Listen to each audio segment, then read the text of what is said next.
Salom aziz do'stlar va xush kelibsiz mening kanalimga. Bugun men sizlar bilan shunday bir qism haqida gaplashmoqchiman, shunday bir hikoya haqida so'zlashmoqchiman, shunday bir his-tuyg'ular to'g'risida ochiq gapirishmoqchimanki, siz bu videoni oxirigacha ko'rmasdan turolmaysiz, ishonch hosil qiling. Chunki bu qism shunchaki serial epizodi emas edi. Bu hayotning o'zidan olingan, har birimizning ichimizda yashirinib yotgan jarohatlarning, pushaymonlarning, kutilmagan burilishlarning va hali aytilmagan haqiqatlarning tirik aksi edi. Keling, birinchi navbatda shu savolni berib ko'raylik. Siz hayotda biror marta shunday odamni ko'rganmisiz? Unga qarasangiz u qattiq, sovuq, hech narsaga befarq ko'rinadi. Ammo siz uning ko'zlariga bir lahza tikilib qolsangiz, o'sha ko'zlar ichida galati bir narsa sezsangiz, muzlagan, lekin bir paytlar yongan, ko'z yoshi to'kkan, lekin endi yig'lashni unutib qo'ygan bir o'tgan zamon. Xuddi shu his bu qismning birinchi soniyasidanoq bizni qamrab oldi. Ba'zan odamning bugungi sovuqligi ortida shunchalik kuyganki, endi ko'zidagi yosh ham muzlab qolgan bir o'tmish yotadi. Va bu qism aynan o'sha o'tmishni bizning oldimizga to'kib tashladi. Shafqatsiz, og'riqli, ammo zarur bir to'kib tashlash. Siz bu qismni ko'rganingizda bir necha marta ekrandan ko'z uzib, chuqur nafas olganingizni o'zingiz ham sezdingiz, to'g'rimi? Men ham shunday qildim. Chunki bu yerda faqat bir qahramonning emas, ko'pchiligimizning ichida uzoq yillar yigilib, siqilib, chuqurdan chuqurga ko'milib ketgan narsalar ovoz chiqardi. Nazokatning bu qismdagi tasviri shunchaki bir ayolning o'tmishini aytib berishdan ancha nariroqqa chiqdi. U o'zining bir paytlar ishongan, sevgi deb bilgan, kelajak deb tasavvur qilgan narsasining aslida qanday tuzoq bo'lganini so'zladi. Ammo bu so'zlashning o'zi ham oddiy emasdi. Chunki u erkakka emas, o'zining ishonuvchanligiga aza tutyapti. O'ylab ko'ring, odam birov tomonidan aldanganda, ko'pincha o'sha birovga gazablanadi, nafratlanadi, la'nat o'qiydi. Lekin eng chuqur, eng og'riqli holat, bu o'zingning o'zingdan xijolat chekish. O'zingning soddadilligingdan, o'zingning bir so'zga ishonib hayotingni topshirib qo'yganingdan, o'zingning u menga yaxshi ko'ringan edi, deb o'zingni ovutib, haqiqatdan ko'z yumganingdan afsus va pushaymon bo'lish. Nazokat bugun aynan shu holatda. U aldanmagan, u o'zini aldagan deb hisoblaydi. Va bu farq, bu faqatgina so'zdagi farq emas, bu psixologik yuk jihatidan tog' bilan tepalik orasidagi farq. Qishloqda xor bo'lib yurgan kunlari haqida gapirganda, qo'llari mehnatdan qavarib ketgani, tunda yig'lagani, ertalab yana turib ish boshlagani va shu vaqt u shahardagi odam, boshqa bir hayot yashayotganini sezmay bilmay qolganini eshitganimizda, ichimda nimadir gijirlab sindi. Bu shunchaki biografiya emas edi. Bu uning bugungi har bir qarori ortidagi jarohat edi. Har bir qattiq so'zi ortidagi yara edi. Har bir men hech kimga ishonmayman jumlasi ortidagi ko'z yoshi edi. U erkaklardan nafratlanib qolmagan. U endi hech kimga tekin ishonmaslikni o'rgangan. Mana shu farq juda muhim. Nafrat bu oddiy his. Lekin ehtiyot bo'lishni o'rganish, bu hayotning og'riqli maktabidan o'tgandan so'ng qo'lga kiritilgan, qon bilan yozilgan bir bilim. Eng og'ir nuqta bu bolani ham tan olmagan o'sha rad etilish sahnasi bo'ldi. Men bu sahnani ko'rganimda ekranini to'xtatmoqchi bo'ldim. Chunki bunday og'riqni ko'z bilan kuzatish ham qiyin. Bir ayol uchun xiyonatning o'zi yetmasdi, endi uning onaligi ham inkor etildi. Bu bola mendan emas deyilganda, bu faqat biologik bir inkor emas edi. Bu, sen mavjud emasang, sening sevging ham, farzanding ham, istiqboling ham soxta deyilgani edi. Shu yerda nazokat ichida nimadir butunlay sindi. U endi sevgi bilan yashaydigan qiz emas, omon qolish uchun o'zini qayta yasagan ayolga aylandi. Va eng dahshatli tomoni shundaki, u keyinchalik qilgan tanlovlarini oqlamaydi, lekin sababini ko'rsatadi. Shu sababli bu qism bizni ikki o't orasida qoldiradi. Uni ayblaysanmi yoki achinasanmi? Men o'zim ko'p o'yladim bu haqda. Va shuni angladim, men na ayblash, na achinish huquqiga egaman. Chunki shu holda men bo'lganimda, men nima qilgan bo'lardim, buni hech kim bila olmaydi. Serialning kuchi ham aynan shunda. U biror qahramonni oppoq yoki qop-qora qilib bermayapti. Hammaning qo'lida gunoh ham bor, yara ham bor. Hamma kimnidir hurting qilgan, lekin hamma kimdan biror og'riqni ham ko'targan. Va bu hayotning o'zi shunday emasmi? Hayotda mutlaq yaxshi odam yo'q, mutlaq yomon odam ham yo'q. Faqat o'z jarohatlarini turlicha ko'tarayotgan va turlicha reaksiya berayotgan odamlar bor, xolos. Nazokatning men faqat o'zim uchun yashashni o'rgandim, degan ruhiy holati kelajakdagi juda katta to'qnashuvlarning kaliti ekanini sezdingizmi? Chunki o'zini himoya qilishni hayot qonuniga aylantirib yuborgan odam bir nuqtadan keyin boshqalarning og'rigini sezmay qo'yadi. Bu ongli ravishda qilinmaydi. Bu asta-sekin, yillar davomida, har bir yangi jarohatdan keyin, ichidagi devori bir gishtga ko'tarilaverib, oxiri u devor nafaqat dushmanlarni, balki yaqinlarni ham ichkariga kiritmaydigan bo'lib qoladi. Aynan shu chiziq qachon kesib o'tilgani hali to'liq ko'rsatilgani yo'q. Va bu serialning eng aqlli yurishlaridan biri. Chunki siz nazokatni hali to'liq bilmaysiz. Unga sirini ayttirgan o'sha samimiy suhbat ham bejiz emas edi. Qahramonning ichki muzlari erigandek bo'ldi bir lahza. Ammo darrov keyin hali siz uni to'liq bilmaysiz, hammasi oldinda degan signal berildi. Demak, biz eshitgan dardlar nazokatning faqat bir yuzi, hali ochilmagan qirralari undan ham xavfli bo'lishi mumkin. Endi Nozima chizigiga o'taylik. Nozimaning qaynonasi bilan bo'lgan vaziyatlari tashqaridan qaraganda oddiy rozgor janjalidek ko'rinadi. Lekin bu qismda menga juda aniq bo'lib qoldi. Bu yerda hokimiyat uchun kurash yotibdi. Moliyaviy tanazzul boshlanishi bilan uy ichida mehr kamaydi, nazorat kuchaydi. Bu tasodif emas. Bu psixologiyaning qonuni. Inson tashqaridan qudratini yo'qotayotganda, uy ichida qudratini saqlab qolmoqchi bo'ladi. Pul ketyapti, mashina ketishi mumkin, uy sotuvga chiqyapti. Bularning hammasi nazoratning qo'ldan chiqishini anglatadi. Va ayrim odamlar shu paytda yaqinlariga yanada qattiqroq yopishib oladi, yanada ko'proq talab qiladi, yanada ko'proq tanbeh beradi. Ogilning xotiniga ovqat yuborgani ham onaga xiyonatdek tuyuldi. Bu rashk oddiy rashk emas, bu mavqe yo'qotish qo'rquvi. Bu mening oglim endi mening emas, u boshqa birovniki bo'lib qoldi degan dard. Nozimaning har bir qadamidan kamchilik topilishi, kelinlik vazifasi degan gapning qayta-qayta oldinga surilishi ham ana shu ruhiy yemirilishning belgisi. Va eng achinarlisi shuki, Nozima aybdor emas, lekin jazoni birinchi bo'lib aynan u olyapti. Uy bankrot bo'layotgan bo'lsa, nega kelin ko'proq eziladi? Chunki kuchi yetadigan eng yaqin nishon o'sha.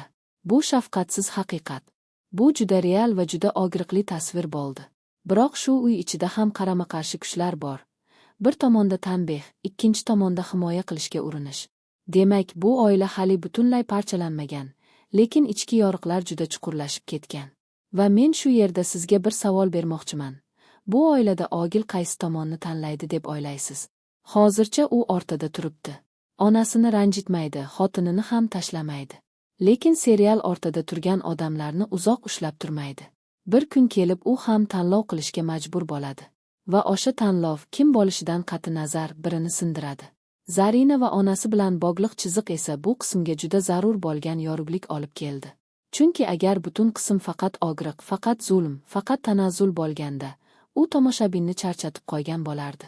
Lekin o'sha qizning ishga kirgani, imtihondan yuqori natija olgani, oylik haqida quvonib gapirgani, bu shunchaki oddiy quvonch sahnasi emasdi.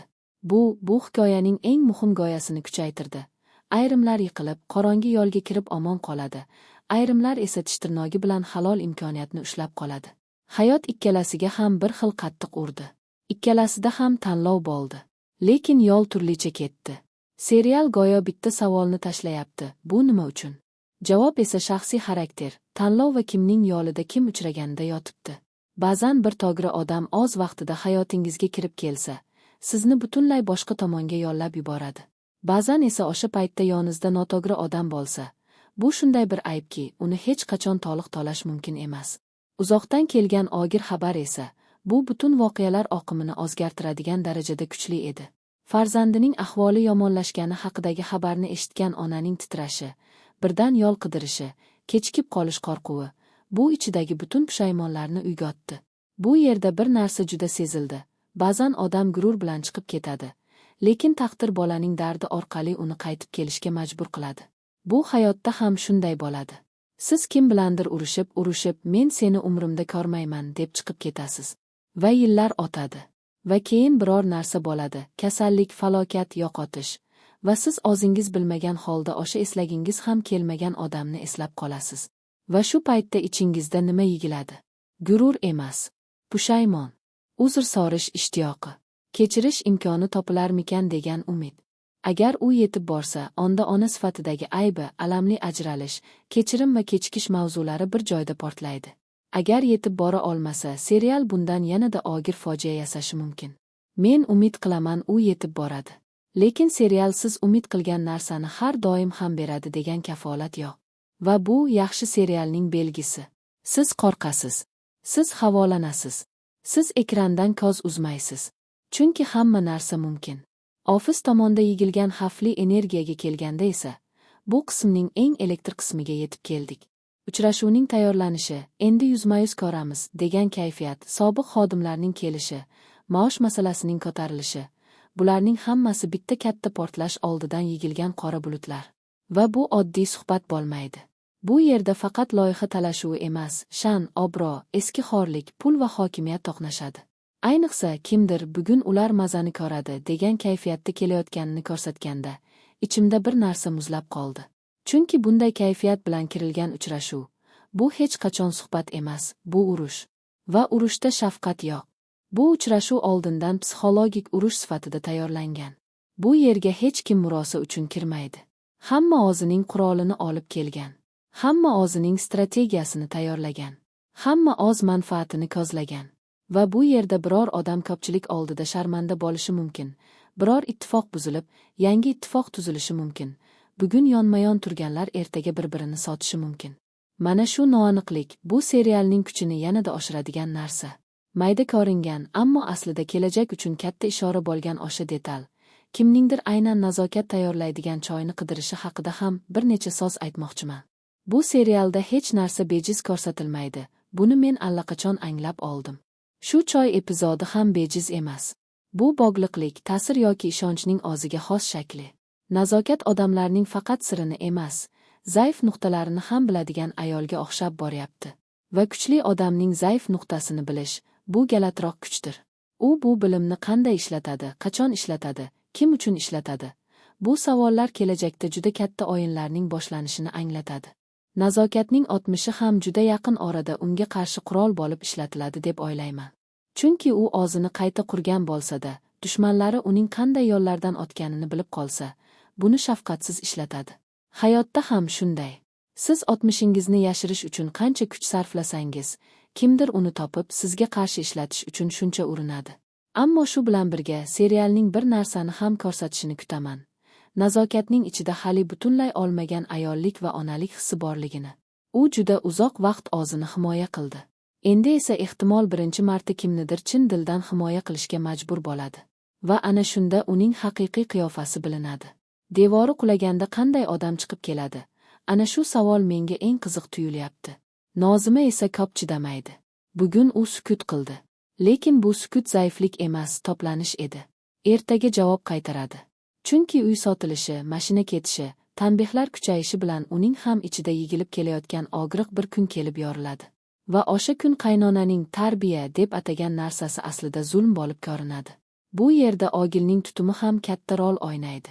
Hozircha u ikkala tomonga ham yumshoq. Lekin bu yumshoqlik vaqtinchalik. Serial shunday insonlarni uzoq ortada qoldirmaydi. Chunki hayot ham shunday, bir kun kelib hamma narsa shu qadar keskin tus oladiki, ortada turish imkonsiz bo'lib qoladi. Va o'sha paytda u qayerga yuradi? Bu butun bir oilaning taqdirini hal qiladi.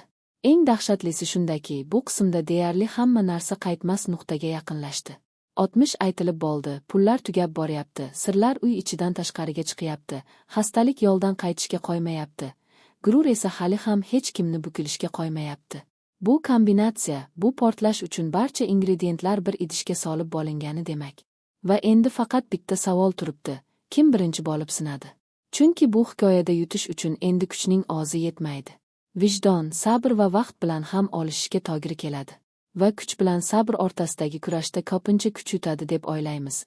Lekin hayot bizga qayta-qayta boshqacha isbot ko'rsatadi. Men bu serialni ko'ra-ko'ra shuni o'yladim. Biz nima uchun bu qadar qiziqib ketamiz?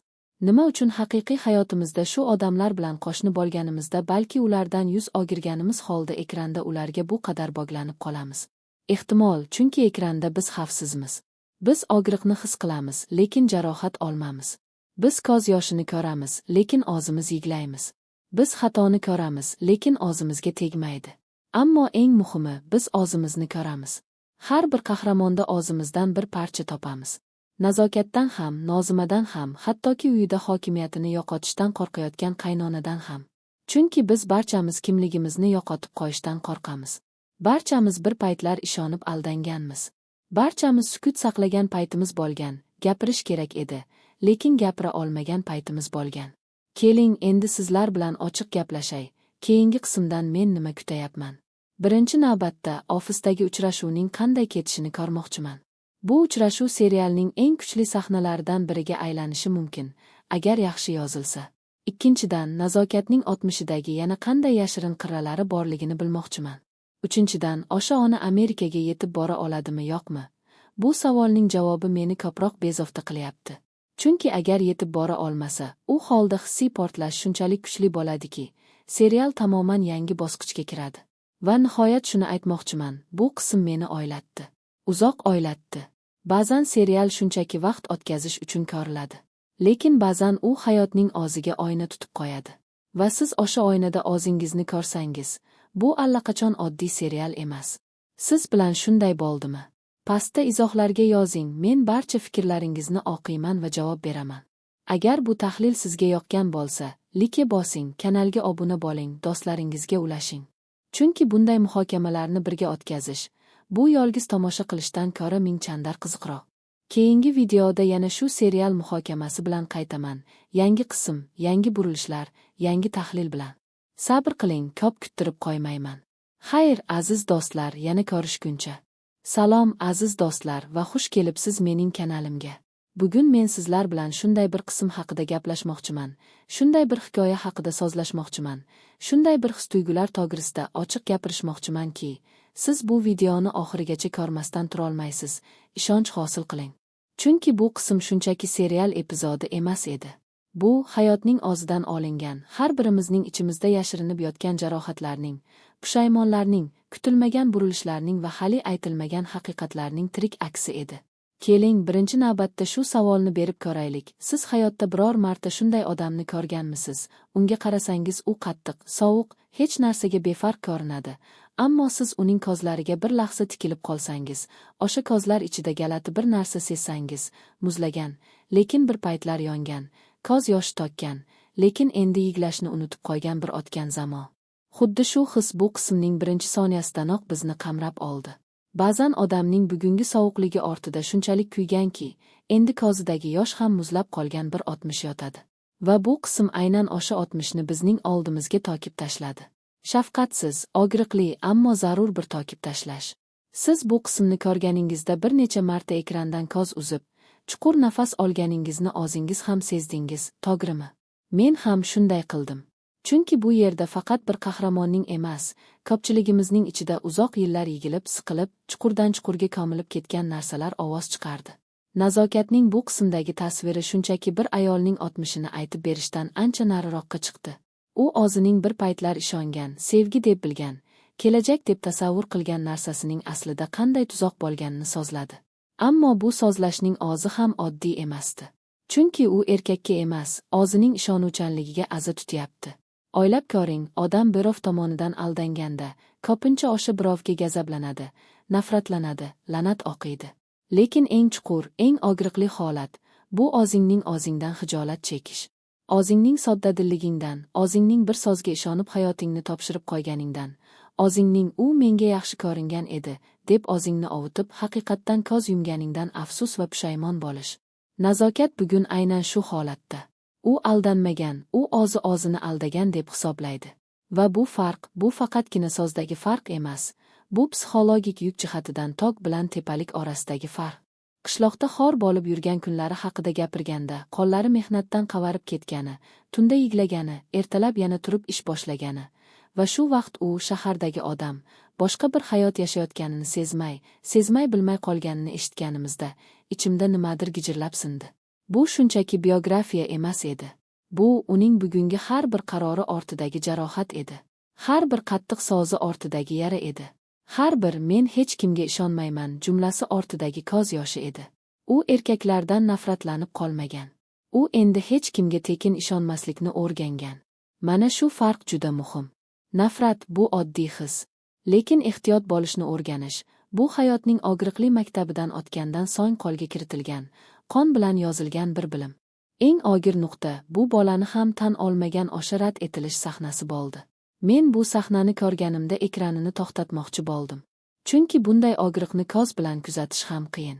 Bir ayol uchun xiyonatning ozi yetmasdi, endi uning onaligi ham inkor etildi. Bu bola mendan emas deyilganda, bu faqat biologik bir inkor emas edi. Bu, sen mavjud emasang, sening sevging ham, farzanding ham, istiqboling ham soxta deyilgani edi. Shu yerda nazokat ichida nimadir butunlay sindi. U endi sevgi bilan yashaydigan qiz emas, omon qolish uchun o'zini qayta yasagan ayolga aylandi. Va eng dahshatli tomoni shundaki, u keyinchalik qilgan tanlovlarni oqlamaydi, lekin sababini ko'rsatadi. Shu sababli bu qism bizni ikki ot orasida qoldiradi. Uni ayblaysanmi yoki achinasanmi? Men o'zim ko'p o'yladim bu haqda. Va shuni angladim, men na ayblash, na achinish huquqiga egaman. Chunki shu holda men bo'lganimda, men nima qilgan bo'lardim, buni hech kim bila olmaydi. Serialning kuchi ham aynan shunda. U biror qahramonni oppoq yoki qop-qora qilib bermayapti. Hammaning qo'lida gunoh ham bor, yara ham bor. Hamma kimnidir xurting qilgan, lekin hamma kimdan biror og'riqni ham ko'targan. Va bu hayotning o'zi shunday emasmi? Hayotda mutlaq yaxshi odam yo'q, mutlaq yomon odam ham yo'q. Faqat o'z jarohatlarini turlicha ko'tarayotgan va turlicha reaksiya berayotgan odamlar bor, xolos. Nazokatning men faqat o'zim uchun yashashni o'rgandim degan ruhiy holati kelajakdagi juda katta to'qnashuvlarning kaliti ekanini sezdingizmi? Chunki o'zini himoya qilishni hayot qonuniga aylantirib yuborgan odam bir nuqtadan keyin boshqalarning og'rigini sezmay qo'yadi. Bu ongli ravishda qilinmaydi. Bu asta-sekin, yillar davomida har bir yangi jarohatdan keyin ichidagi devori bir gishtga ko'tarilaverib, oxiri u devor nafaqat dushmanlarni, balki yaqinlarni ham ichkariga kiritmaydigan bo'lib qoladi. Aynan shu chiziq qachon kesib o'tilgani hali to'liq ko'rsatilgani yo'q. Va bu serialning eng aqlli yurishlaridan biri. Chunki siz nazokatni hali to'liq bilmaysiz. Unga sirini ayttirgan o'sha samimiy suhbat ham bejiz emas edi. Qahramonning ichki muzlari erigandek bo'ldi bir lahza. Ammo darrov keyin hali siz uni to'liq bilmaysiz, hammasi oldinda degan signal berildi. Demak, biz eshitgan dardlar nazokatning faqat bir yuzi, hali ochilmagan qirralari undan ham xavfli bo'lishi mumkin. Endi Nozima chizigiga o'taylik. Nozimaning qaynonasi bilan bo'lgan vaziyatlari tashqaridan qaraganda oddiy rozgor janjalidek ko'rinadi. Lekin bu qismda menga juda aniq bo'lib qoldi. Bu yerda hokimiyat uchun kurash yotibdi. Moliyaviy tanazzul boshlanishi bilan uy ichida mehr kamaydi, nazorat kuchaydi. Bu tasodif emas. Bu psixologiyaning qonuni. Inson tashqaridan qudratini yo'qotayotganda, uy ichida qudratini saqlab qolmoqchi bo'ladi. Pul ketyapti, mashina ketishi mumkin, uy sotuvga chiqyapti. Bularning hammasi nazoratning qo'ldan chiqishini anglatadi. Va ayrim odamlar shu paytda yaqinlariga yanada qattiqroq yopishib oladi, yanada ko'proq talab qiladi, yanada ko'proq tanbeh beradi. Ogilning xotiniga ovqat yuborgani ham onaga xiyonatdek tuyuldi. Bu rashk oddiy rashk emas, bu mavqe yo'qotish qo'rquvi. Bu mening oglim endi mening emas, u boshqa birovniki bo'lib qoldi degan dard. Nozimaning har bir qadamidan kamchilik topilishi, kelinlik vazifasi degan gapning qayta-qayta oldinga surilishi ham ana shu ruhiy yemirilishning belgisi. Va eng achinarlisi shuki, Nozima aybdor emas, lekin jazoni birinchi bo'lib aynan u olyapti. Uy bankrot bo'layotgan bo'lsa, nega kelin ko'proq eziladi? Chunki kuchi yetadigan eng yaqin nishon o'sha. Bu shafqatsiz haqiqat. Bu juda real va juda og'riqli tasvir bo'ldi. Biroq shu uy ichida ham qarama-qarshi kuchlar bor. Bir tomonda tanbeh, ikkinchi tomonda himoya qilishga urinish. Demak, bu oila hali butunlay parchalanmagan, lekin ichki yoriqlar juda chuqurlashib ketgan. Va men shu yerda sizga bir savol bermoqchiman. Bu oilada ogil qaysi tomonni tanlaydi deb o'ylaysiz? Hozircha u o'rtada turibdi. Onasini ranjitmaydi, xotinini ham tashlamaydi. Lekin serial o'rtada turgan odamlarni uzoq ushlab turmaydi. Bir kun kelib u ham tanlov qilishga majbur bo'ladi. Va o'sha tanlov kim bo'lishidan qat'i nazar birini sindiradi. Zarina va onasi bilan bog'liq chiziq esa bu qismga juda zarur bo'lgan yorug'lik olib keldi. Chunki agar butun qism faqat og'riq, faqat zulm, faqat tanazzul bo'lganda, u tomoshabinni charchatib qo'ygan bo'lardi. Lekin o'sha qizning ishga kirgani, imtihondan yuqori natija olgani, oylik haqida quvonib gapirgani, bu shunchaki oddiy quvonch sahnasi emasdi. Bu hikoyaning eng muhim g'oyasini kuchaytirdi. Ayrimlar yiqilib, qorong'i yo'lga kirib omon qoladi, ayrimlar esa tish tirnog'i bilan halol imkoniyatni ushlab qoladi. Hayot ikkalasiga ham bir xil qattiq urdi. Ikkalasida ham tanlov bo'ldi. Lekin yo'l turlicha ketdi. Serial go'yo bitta savolni tashlayapti: bu nima uchun? Javob esa shaxsiy xarakter, tanlov va kimning yo'lida kim uchraganida yotibdi. Ba'zan bir to'g'ri odam oz vaqtida hayotingizga kirib kelsa, sizni butunlay boshqa tomonga yo'llab yuboradi. Ba'zan esa o'sha paytda yoningizda noto'g'ri odam bo'lsa, bu shunday bir aybki, uni hech qachon to'liq mumkin emas. Uzoqdan kelgan og'ir xabar esa, bu butun voqealar oqimini o'zgartiradigan darajada kuchli edi.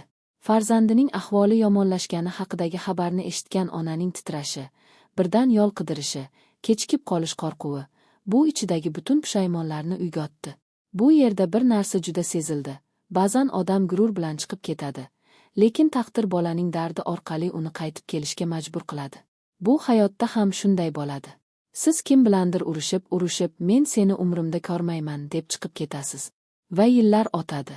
Va keyin biror narsa bo'ladi, kasallik, falokat, yo'qotish. Va siz o'zingiz bilmagan holda o'sha eslagingiz ham kelmagan odamni eslab qolasiz. Va shu paytda ichingizda nima yigiladi? Gurur emas, pushaymon, uzr so'rash ishtiyoqi, kechirish imkoni topilarmikan degan umid. Agar u yetib borsa, onda ona sifatidagi aybi, alamli ajralish, kechirim va kechikish mavzulari bir joyda portlaydi. Agar yetib bora olmasa, serial bundan yanada og'ir fojia yasashi mumkin. Men umid qilaman u yetib boradi. Lekin serial siz umid qilgan narsani har doim ham beradi degan kafolat yo'q. Va bu yaxshi serialning belgisi. Siz qo'rqasiz. Siz havolanasiz. Siz ekrandan ko'z uzmaysiz. Chunki hamma narsa mumkin.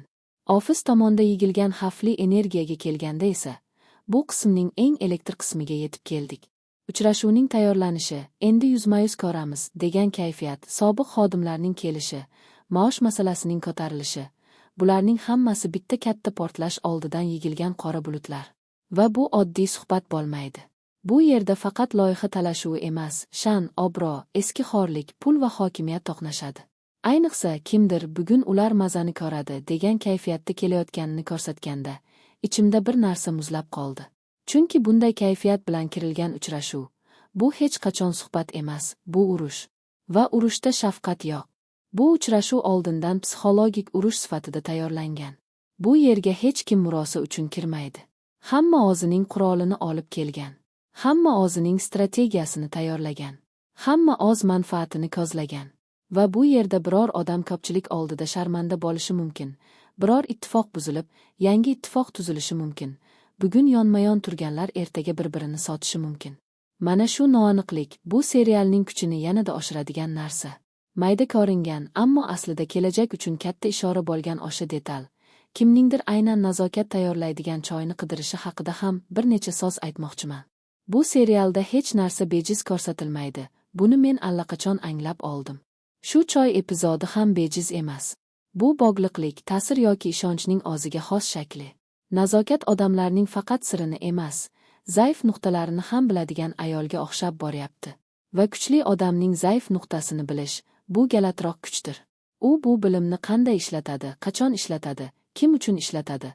Bu savollar kelajakda juda katta o'yinlarning boshlanishini anglatadi.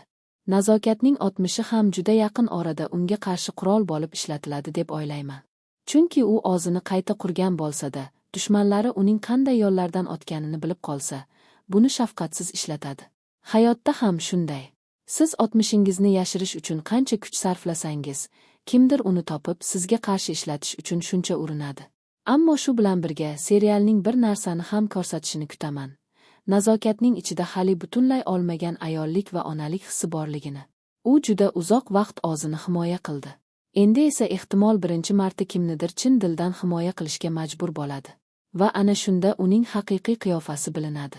Devori qulaganda qanday odam chiqib keladi? Ana shu savol menga eng qiziq tuyulyapti. Nozima esa ko'p chidamaydi. Bugun u sukut qildi. Lekin bu sukut zaiflik emas, to'planish edi. Ertaga javob qaytaradi. Chunki uy sotilishi, mashina ketishi, tanbehlar kuchayishi bilan uning ham ichida yigilib kelayotgan og'riq bir kun kelib yoriladi. Va o'sha kun qaynonaning tarbiya deb atagan narsasi aslida zulm bo'lib ko'rinadi. Bu yerda Ogilning tutumi ham katta rol o'ynaydi. Hozircha u ikkala tomonga ham yumshoq. Lekin bu yumshoqlik vaqtinchalik. Serial shunday insonlarni uzoq ortada qoldirmaydi. Chunki hayot ham shunday, bir kun kelib hamma narsa shu qadar keskin tus oladiki, ortada turish imkonsiz bo'lib qoladi. Va o'sha paytda u qayerga yuradi, bu butun bir oilaning taqdirini hal qiladi. Eng dahshatlisi shundaki, bu qismda deyarli hamma narsa qaytmas nuqtaga yaqinlashdi. 60 aytilib bo'ldi, pullar tugab boryapti, sirlar uy ichidan tashqariga chiqyapti, xastalik yo'ldan qaytishga qo'ymayapti, gurur esa hali ham hech kimni bukilishga qo'ymayapti. Bu kombinatsiya, bu portlash uchun barcha ingrediyentlar bir idishga solib bo'lingani demak. Va endi faqat bitta savol turibdi: kim birinchi bo'lib sinadi? Chunki bu hikoyada yutish uchun endi kuchning ozi yetmaydi. Vijdon, sabr va vaqt bilan ham olishishga to'g'ri keladi. Va kuch bilan sabr o'rtasidagi kurashda ko'pincha kuch yutadi deb o'ylaymiz, lekin hayot bizga qayta-qayta boshqacha isbot ko'rsatadi. Men bu serialni ko'ra-ko'ra shuni o'yladim: biz nima uchun bu qadar qiziqib ketamiz?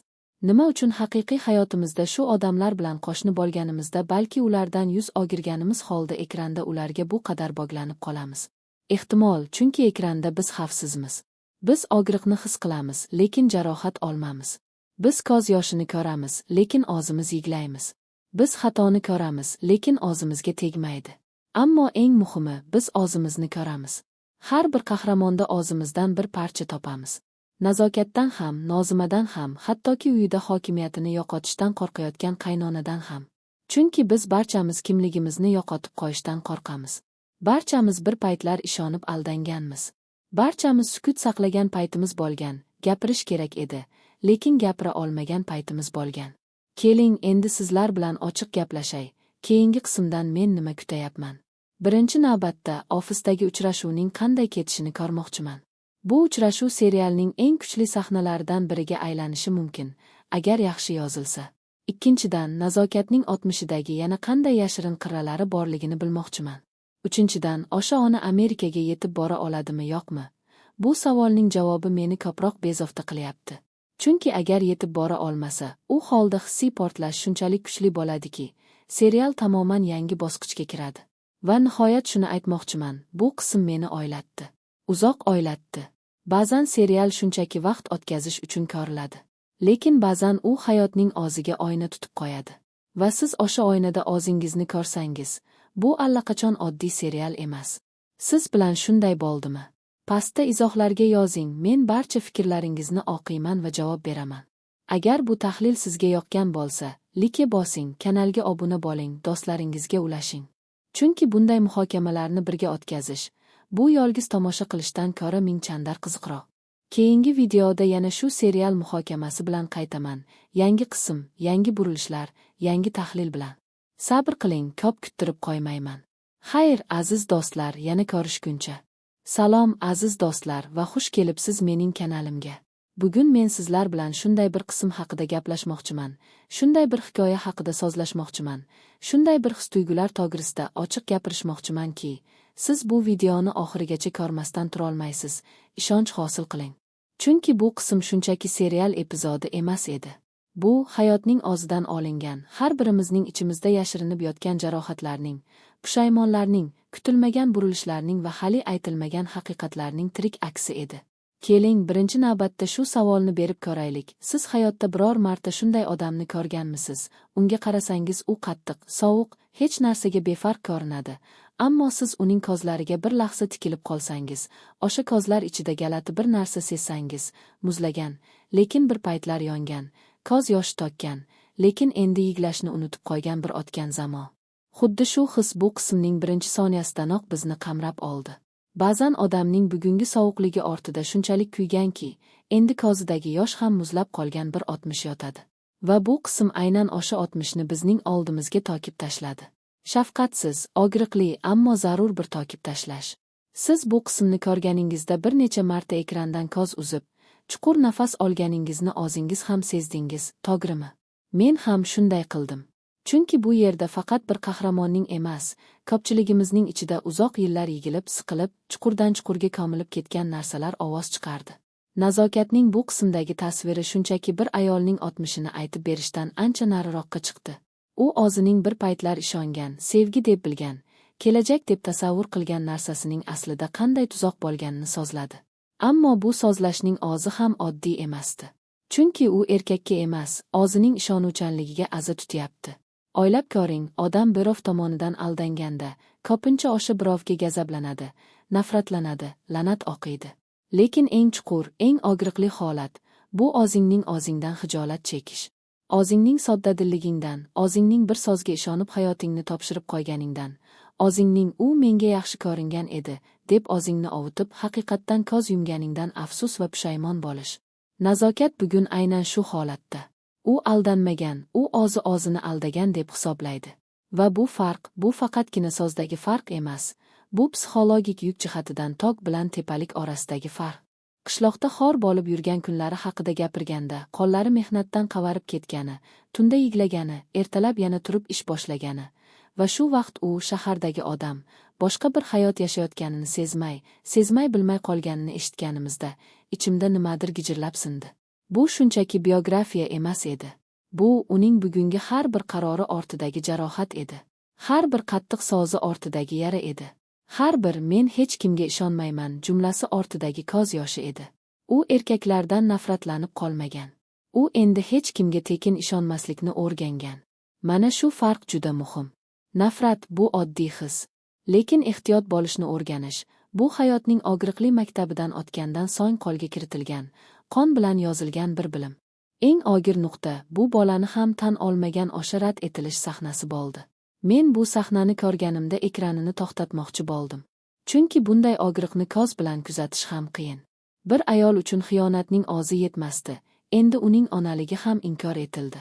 Bu bola mendan emas deyilganda, bu faqat biologik bir inkor emas edi.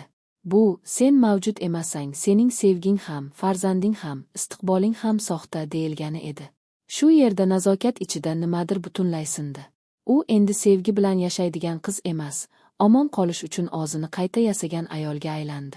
Va eng dahshatli tomoni shundaki, u keyinchalik qilgan tanlovlarini oqlamaydi, lekin sababini ko'rsatadi.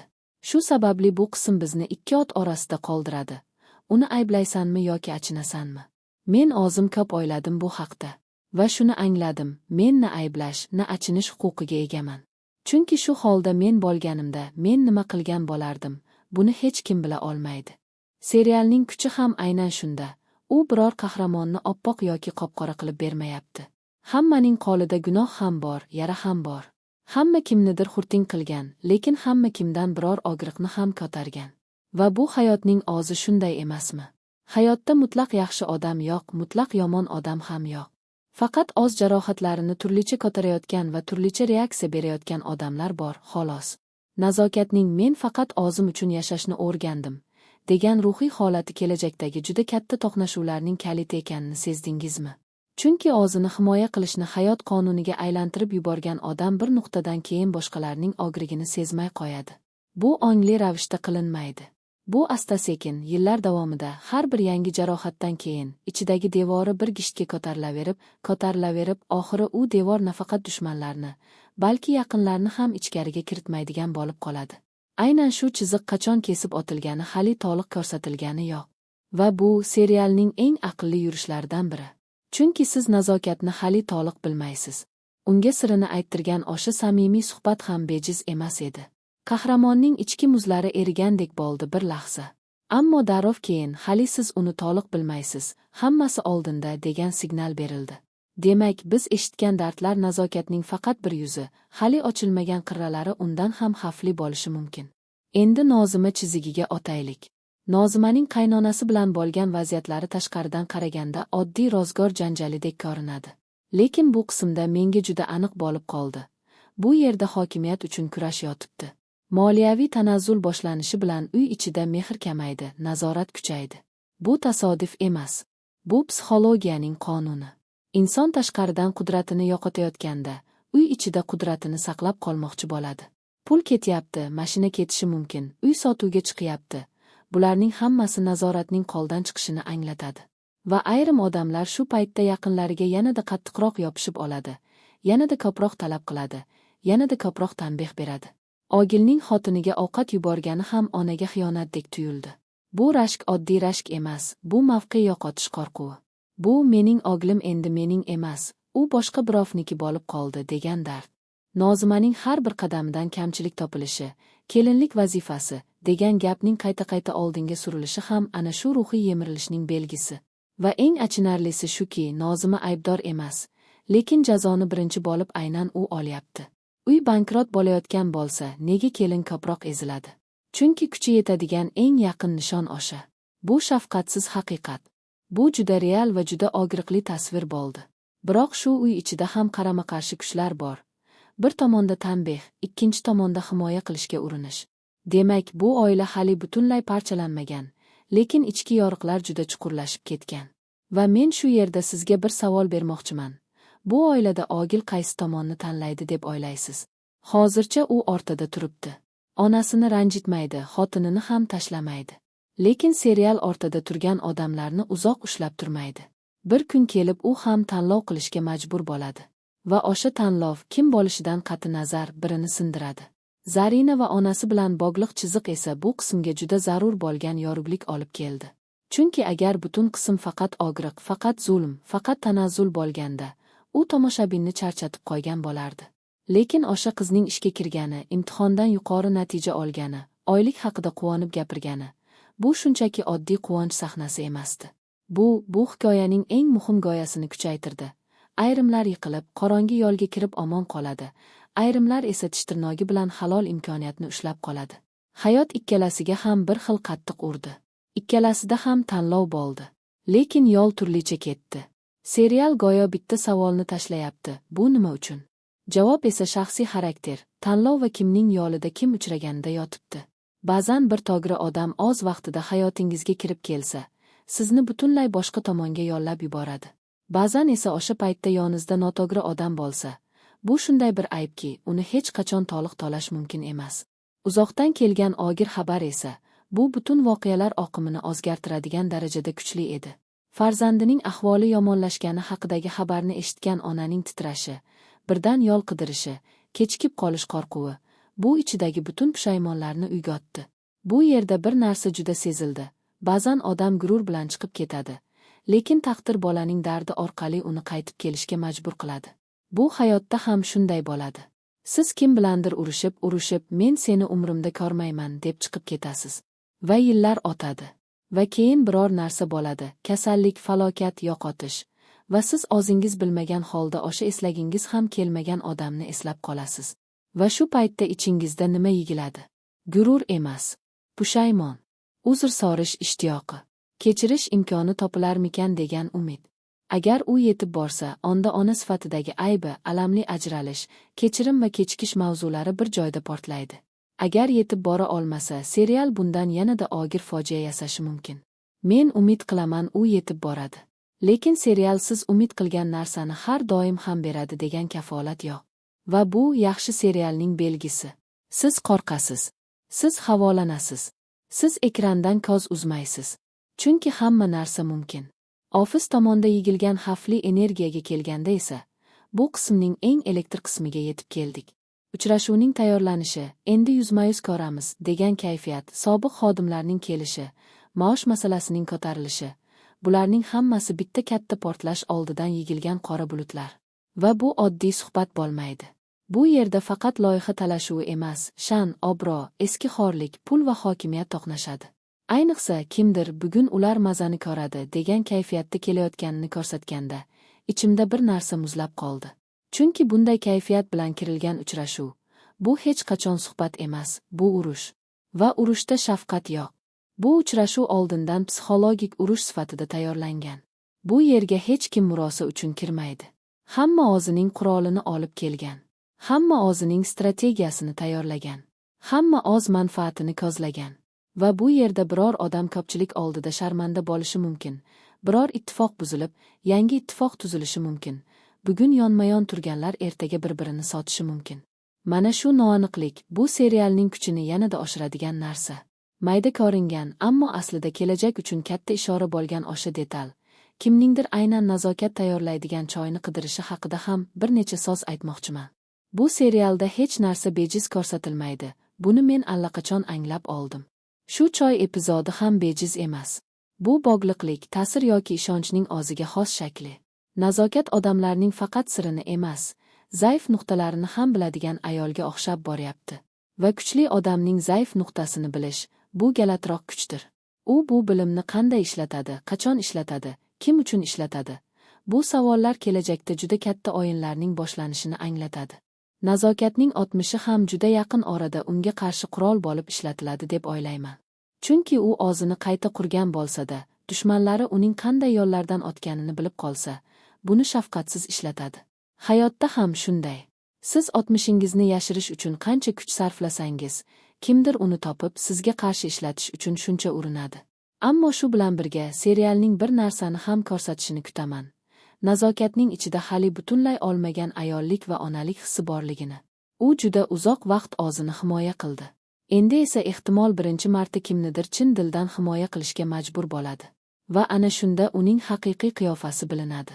Devori qulaganda qanday odam chiqib keladi? Ana shu savol menga eng qiziq tuyulyapti. Nozima esa ko'p chidamaydi. Bugun u sukut qildi. Lekin bu sukut zaiflik emas, to'planish edi. Ertaga javob qaytaradi. Chunki uy sotilishi, mashina ketishi, tanbehlar kuchayishi bilan uning ham ichida yigilib kelayotgan og'riq bir kun kelib yoriladi. Va o'sha kun qaynonaning tarbiya deb atagan narsasi aslida zulm bo'lib ko'rinadi. Bu yerda Ogilning tutumi ham katta rol o'ynaydi. Hozircha u ikkala tomonga ham yumshoq. Lekin bu yumshoqlik vaqtinchalik. Serial shunday insonlarni uzoq ortada qoldirmaydi. Chunki hayot ham shunday, bir kun kelib hamma narsa shu qadar keskin tus oladiki, ortada turish imkonsiz bo'lib qoladi. Va o'sha paytda u qayerga yuradi? Bu butun bir oilaning taqdirini hal qiladi. Eng dahshatlisi shundaki, bu qismda deyarli hamma narsa qaytmas nuqtaga yaqinlashdi. 60 aytilib bo'ldi, pullar